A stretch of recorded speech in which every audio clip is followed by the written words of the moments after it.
Samet Yigitoglu, 7'2", 270 pounds, a true 5, Brad. This is a center. He is, I believe, the tallest player in Indiana history. There was another name going around the timeline that I'm going to butcher the pronunciation, and I apologize to the Hoosier fans out there, but another guy that may have been listed at 7'2", but consensus-wise, this seems to be the tallest player in Indiana Hoosiers history.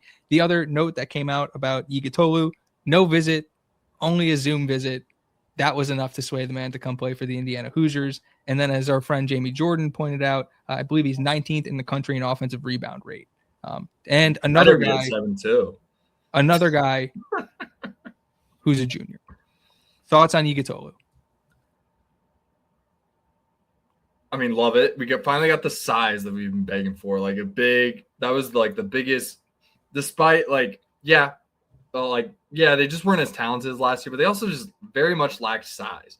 And in this day and age, especially with all these portal rosters and these NIL rosters, like when Florida won, like they had 4 bigs, like they could all play. And whether this guy's going to start or complement as a bench piece, he's going to get valuable tick for this team, because you want to keep your bigs fresh. Like those guys get tired. You know how hard it is to be 6'10", 7 foot and run up and down the court all day? I don't, but I know I've heard it is very, very tiring. And Zach Edey is why he became so good is he got his stamina up. His conditioning was insane for his size, and that's what made him so good. On top of having great footwork and good touch around the rim. Anyways, but not comparing this guy to Zach Edey because he's 2 inches shorter, but we get him for 2 years. What you're going to get from him is good fundamental ball, comes from Europe. Love it. Istanbul, Turkey. They teach it well out there. He's got amazing footwork. I've already seen it in the tape. He's got great footwork. I think he can work on touch around the rim a little bit. Probably strength and conditioning is going to be a big, big piece for him. We'll see what that development looks like. I think having Carr there, kind of overseeing the whole thing, I think is fantastic, especially for a guy like this. I think you're sold on the idea that, like, hey, we're going to start running an NBA program here. And I think that's what gets him over on a Zoom call. And whether his role is to be determined in terms of, like, is he a complimentary 5 for Sherrell at the 4? Do we bring in another guy, and we'll get into it later, and have him be kind of the first big off the bench type role? Where it can get really scary hours on how good this roster is going to be.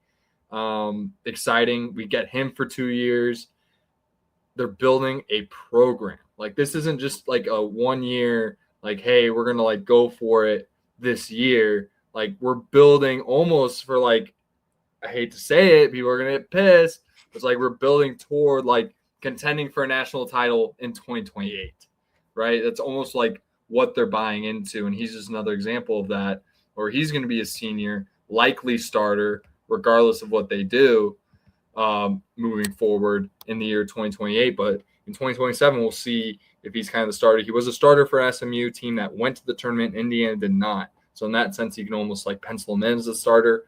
But there's a lot of high-level names they're still going after where it's like, it'd be nice to have that 7'2" guy kind of come in relief on the bench when you're 5 minutes into the game. The other team's really tired already. It's like, oh shit, here comes the big fella. It's like, I would be pretty surprised if he ended up coming off the bench, but I think what you're alluding to is that means that the talent level on the roster would dictate that, and that becomes really, really exciting. Yeah, we'll see. Like, if you put him at the starting 5, I think we're in a good spot. It's the same thing with Darren Harris, where it's like, how much depth can we build in this one cycle? I think will just determine the outcome of 2027. 2028 looks very good. We got Harris, Musaf, and the big fella, all seniors in that year. So, like, long term, we're looking very good as a program, bringing it back. So it all just comes down to DeVries executing and being able to develop these guys and get them all playing on the same page and communicating on defense and doing all the right things and playing winning basketball again in Bloomington.